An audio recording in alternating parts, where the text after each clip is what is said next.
diz assim: no princípio, criou do nada, arrancou ex nihilo. Deus do nada criou os céus, a terra, o universo, o cosmos, todas as existências. E óbvio que essa é uma narrativa que olha para a criação a partir da perspectiva das impressões humanas ou dos ecos que ficaram na mente dos humanos. E narrativa praticamente igual a essa você encontra em outras culturas do mundo, mostrando que se trata de uma manifestação de natureza mítico, arquetípico, universal. São aquelas coisas inscritas na memória latente, na memória primeva de todas as criaturas humanas. Por isso, você vê a mesma narrativa guardar semelhanças entre povos que nunca conversaram, que nunca se conheceram, mas o mesmo elemento, os mesmos traços, as mesmas formatações, a semelhança narrativa estão presentes em cada uma dessas culturas. E, por exemplo, precedentemente ao Gênesis, na Mesopotâmia, em toda aquela região antiga de onde procedeu Ur dos Caldeus, de Ur dos Caldeus procedeu Abraão, havia o conto épico de Gilgamesh, que reproduzia, antes de Abraão existir, portanto, antes de qualquer ideia de construção narrativa do livro de Gênesis, essa ideia latejava como pulsão civilizatória naquele ambiente de onde Abraão veio e de onde a escritura judaico-cristã procede. Então, isto dito, eu continuo. Do nada criou Deus os céus e a terra. Do nada. A terra, porém, era sem forma e vazia. E a gente vem do universo, da criação, daquilo que não carregava nenhum material de natureza subatômica ou de qualquer outra que fosse a natureza, ou seja, o nada, nada, nada mesmo. É daí que Deus evoca o que não é. É como a gravidez de Maria. Há um pai invisível na gestão e na gestação daquilo que viria a se manifestar como criação diante de nós, como universo à nossa volta, onde habitamos. Aí, de repente, se vem desse ambiente que transcende a imaginação e a percepção cai no planeta. A terra, porém, era sem forma e vazia.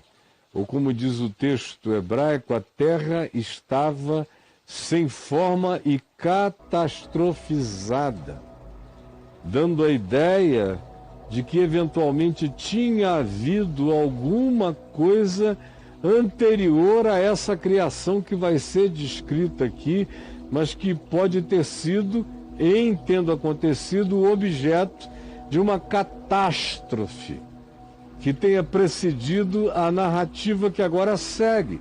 De modo que essa narrativa que agora segue, ela pode ter sido precedida por uma criação acerca da qual nós não tivemos conhecimento. Todavia se diz que Deus criou os céus e a terra, porém, adversativamente, a terra ficou catastrófica e vazia. Porém, além disso, se diz, havia trevas sobre a face do abismo. A impressão poderia ser, se houvesse uma criatura com esse discernimento, que aquilo que a gente chama de luz na impressão planetária não tinha nos atingido por alguma razão.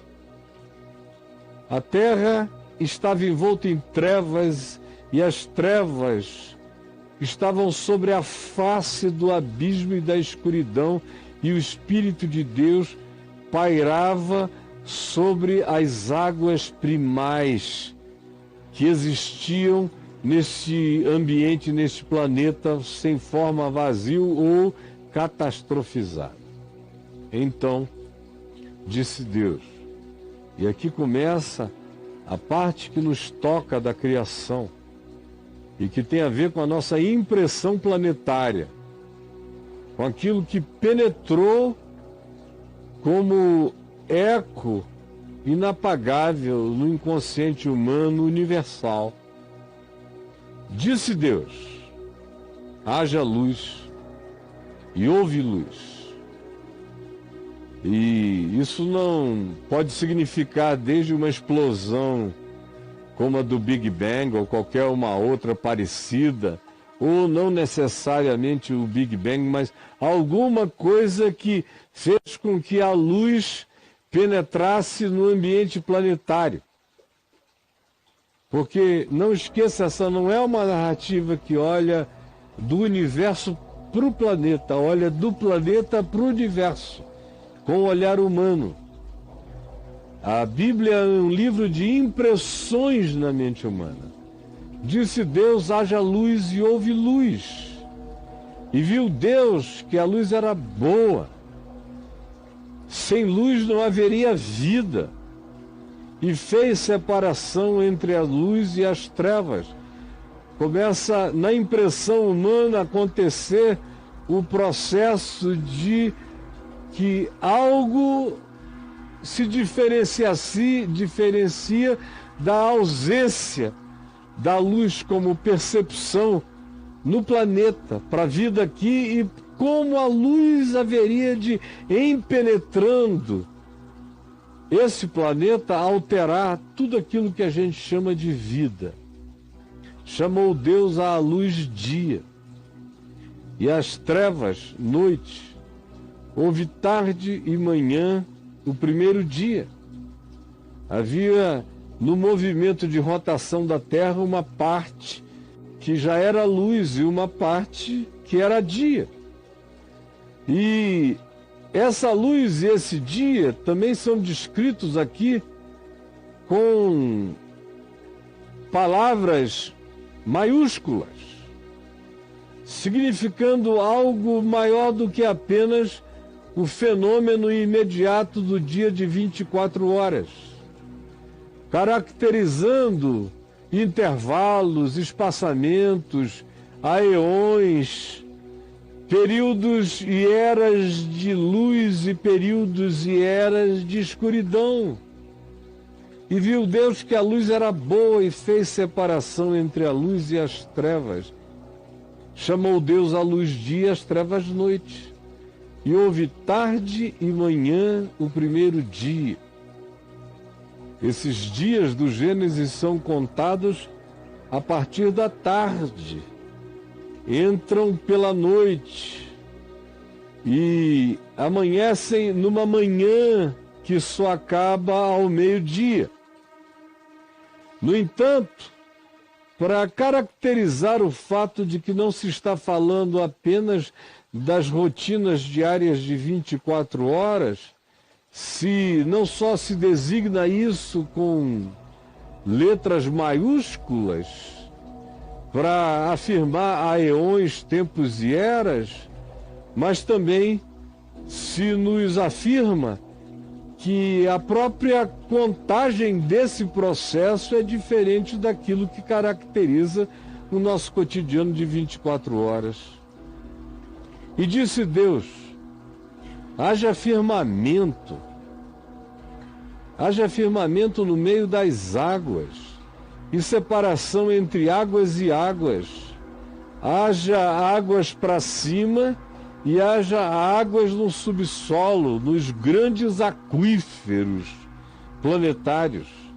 Fez, pois, Deus o firmamento, que é uma linguagem para designar o que pode vir a ser a atmosfera com que viria a ser chuva, depois, tanto quanto aquilo que caracteriza o que está para além da visão imediata do homem nos grandes aquíferos e abismos terráqueos. Fez Deus assim separação entre as águas debaixo do firmamento e as águas sobre o firmamento. Assim fez Deus. E chamou Deus ao firmamento céus. E houve tarde e manhã o segundo dia. Disse também Deus: tudo é criado pela palavra de Deus. Disse Deus e disse Deus, disse também Deus. É o sopro da vontade divina que vai produzindo essa criação. E preste atenção nos verbos usados. Tem aqueles que são de absoluta onipotência, como haja luz, ou tirar do nada, criado coisa alguma. Haja firmamento e aparece um fenômeno num processo longo de tempo que aqui está designado como dia maiúsculo e noite maiúscula, como eras e períodos. Disse, pois, Deus também: ajuntem-se as águas debaixo dos céus num só lugar.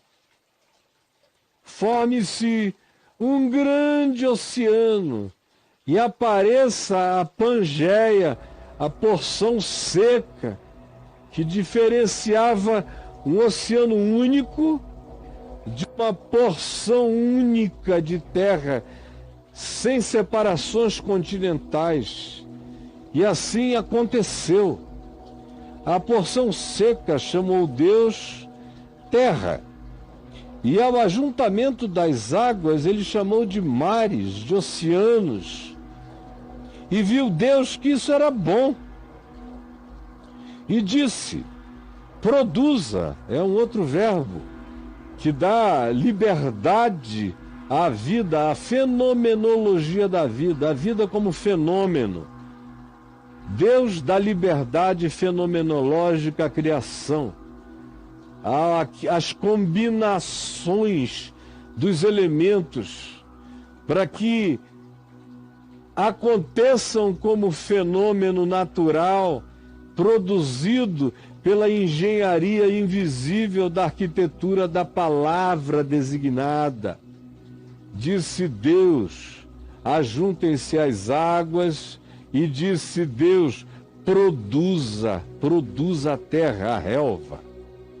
Produza a terra, relva. Esse milagre brota da fenomenologia da fertilização planetária, com tudo que já tinha precedido até aqui como fenômeno longínquo de eras e tempos. Tudo isso carrega um silêncio de bilhões de anos, enquanto as coisas vão sendo produzidas pela palavra do poder de Deus, mediante a engenharia dessa sabedoria, através da fenomenologia do processo natural. Produz a terra relva, ervas que deem semente, e árvores frutíferas que deem fruto segundo a sua espécie, cuja semente esteja nele sobre a terra, e assim se fez.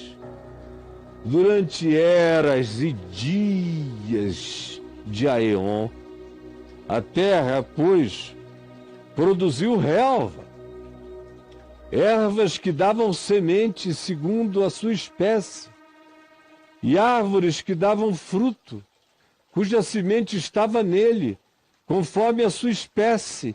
E viu Deus que isso era bom. Houve tarde e manhã o terceiro dia. Disse também Deus: haja luzeiros.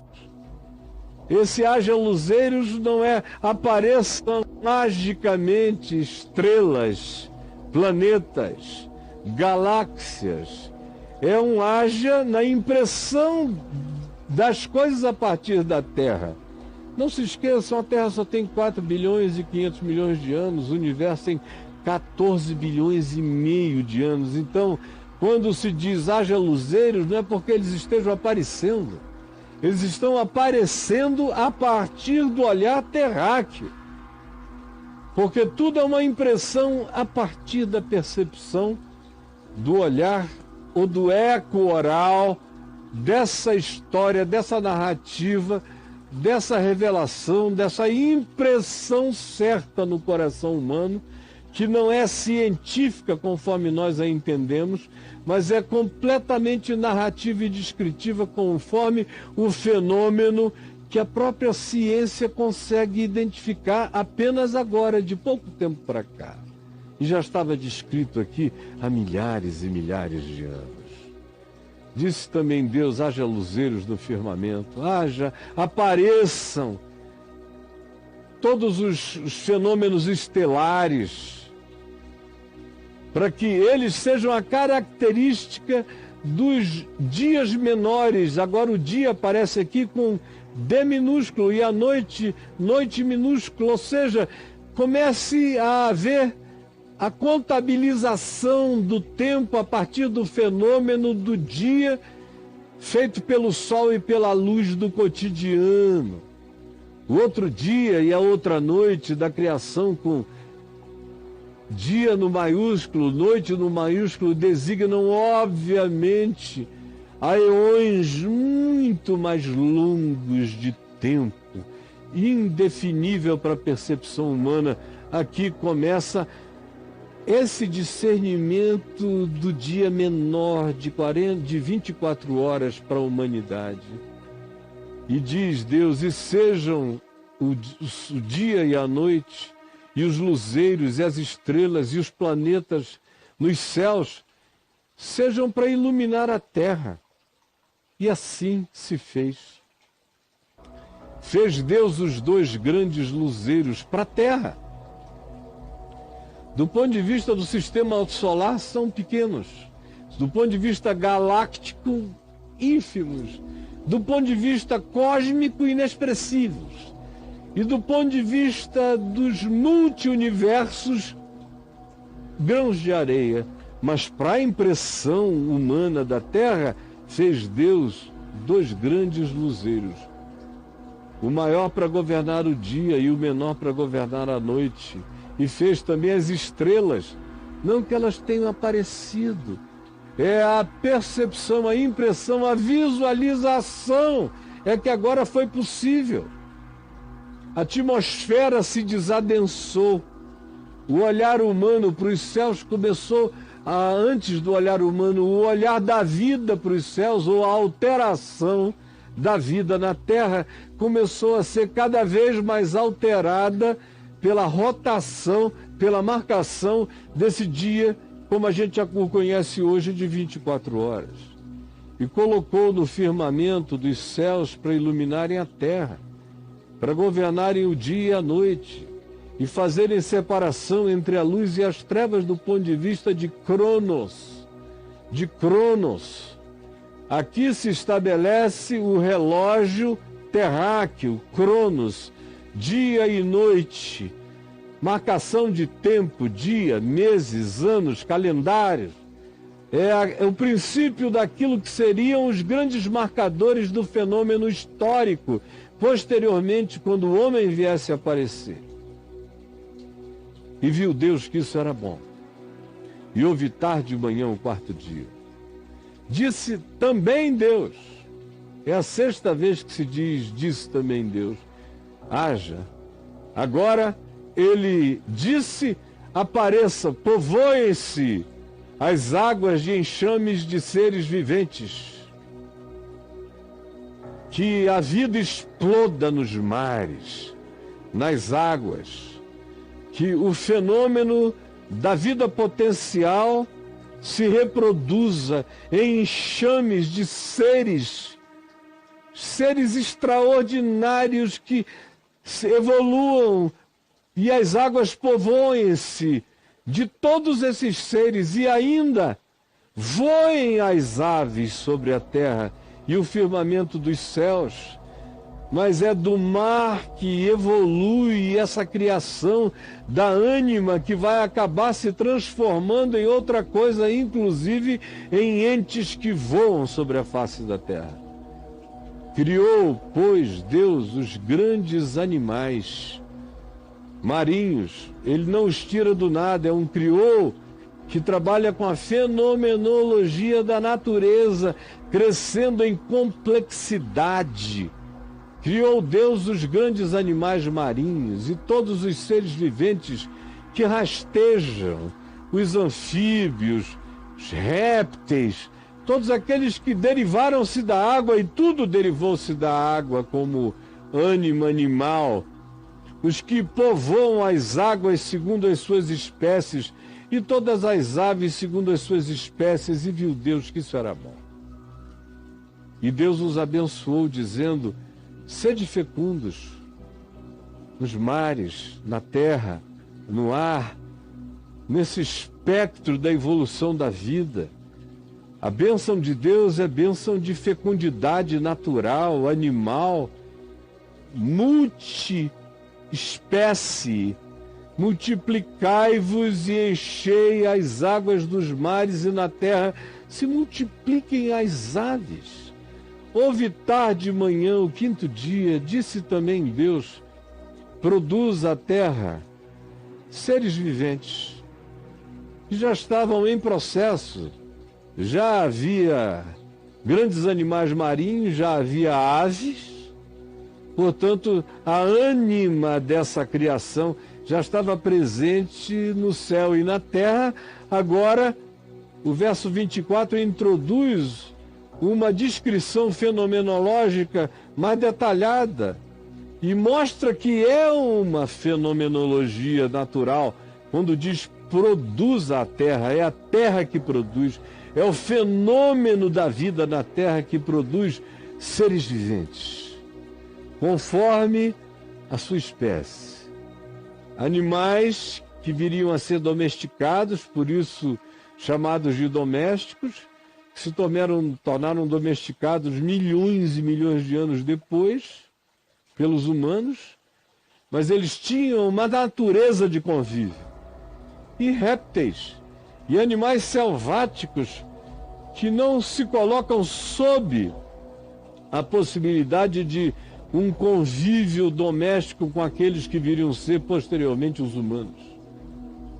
Segundo a sua espécie, assim se fez, e assim a terra ficou grávida dessa palavra que produziu trilhões de fenômenos de vida. E fez Deus os animais selváticos segundo a sua espécie, e os animais domésticos conforme a sua espécie, e todos os répteis da terra conforme a sua espécie, nesse processo de dias, de aeões, de eras. Enquanto havia dias menores de 24 horas, havia eras e eras de evolução da criação. E viu Deus que isso era muito bom, era bom. Também disse Deus, oitava vez: façamos o homem à nossa imagem. E aí há um plural de majestade criadora. Façamos.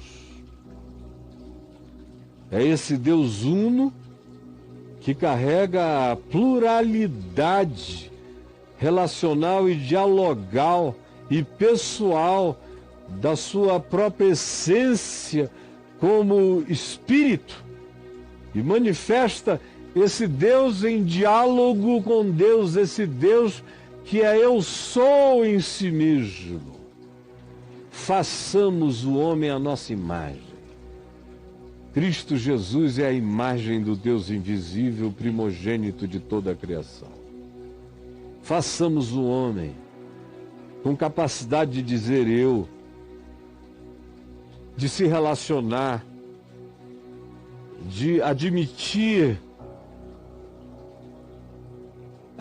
na essência do seu ser a busca e a necessidade da relacionalidade. Façamos esse ser que carregue a semente da pessoalidade divina, que é uma pessoalidade de Deus com Deus. Eu e o Pai somos um. Eu vos enviarei o Espírito da parte de Deus. Deus é um e Deus é Pai, Deus é Filho, Deus é Espírito Santo. Deus é aquele que diz eu sou e que diz façamos. O homem é a nossa imagem, conforme a imagem do Deus invisível que é Cristo Jesus, conforme a nossa semelhança. Tenha ele domínio sobre os peixes do mar, sobre as aves dos céus, sobre os animais domésticos, sobre toda a terra e sobre todos os répteis que rastejam sobre a terra. Ele terá algo superior a tudo isso, porque ele é um ser feito a partir do conhecimento de si próprio. Nós daremos a ele consciência de si mesmo. Ele verá para fora, verá para além do que os olhos alcançam e verá para dentro do seu próprio ser. Olhará para cima e reconhecerá o universo. Olhará para dentro e dirá eu.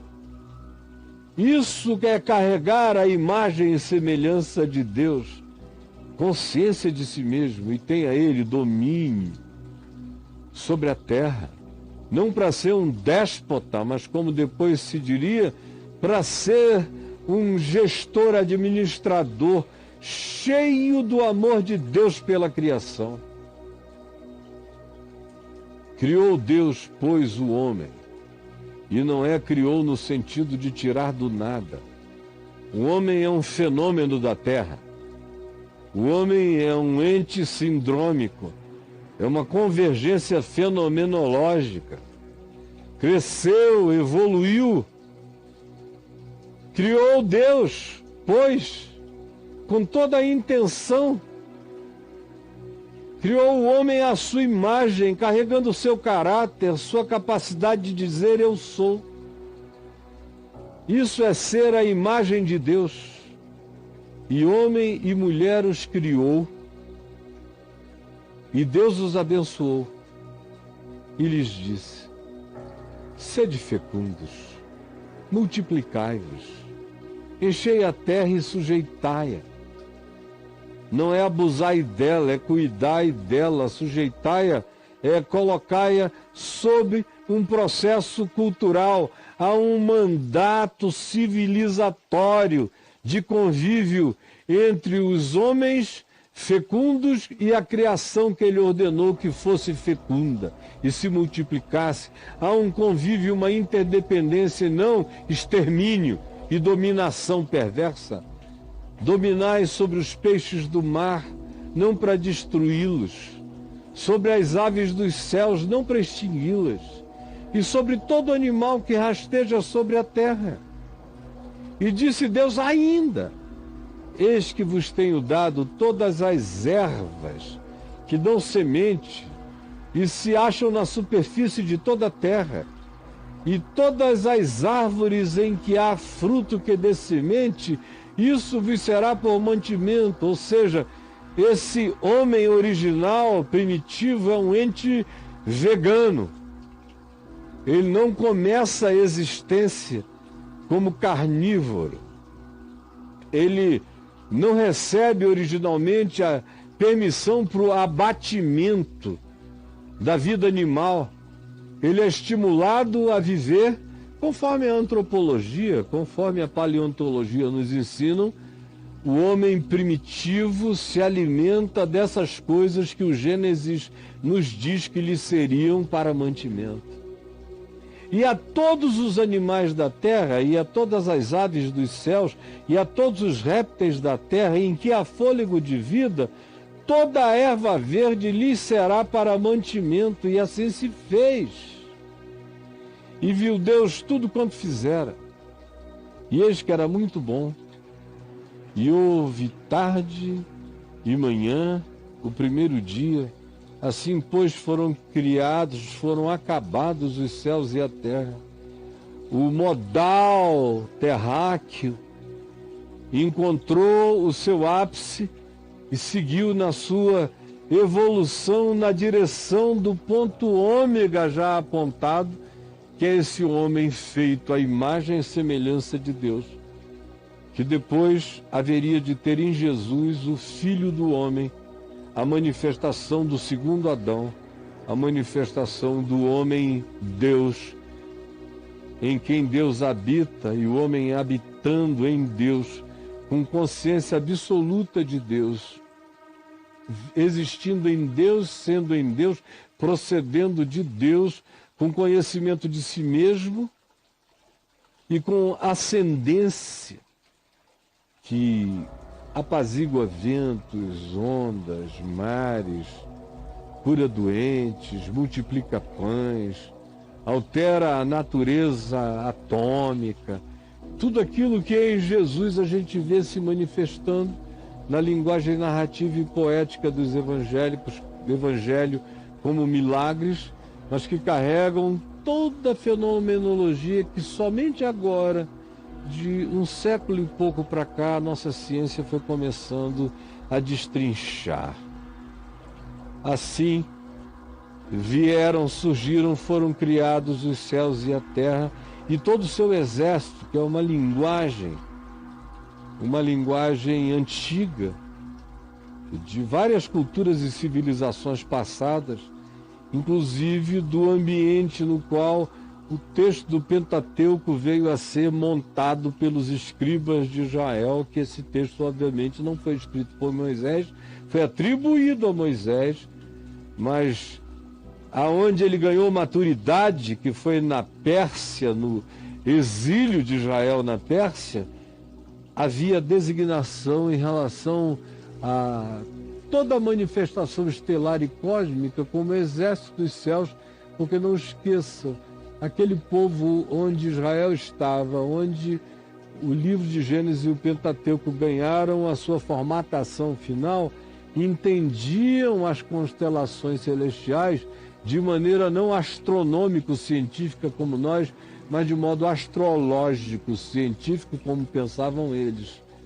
E aqueles elementos todos carregavam, como carregam até hoje, a perspectiva de que eles teriam e tinham um poder especial em relação à existência humana na Terra, de modo que a linguagem dos contemporâneos, dos escribas do texto bíblico, foi preservada, e a influência que eles receberam na Pérsia também o foi. E abençoou Deus o sétimo dia e o santificou, porque nele descansou de toda obra que como Criador fizera. Isso não significa que Deus se ausentou da criação e aí então o universo giraria por si mesmo com Deus ausente, naquilo que teológica e filosoficamente se chama de deísmo.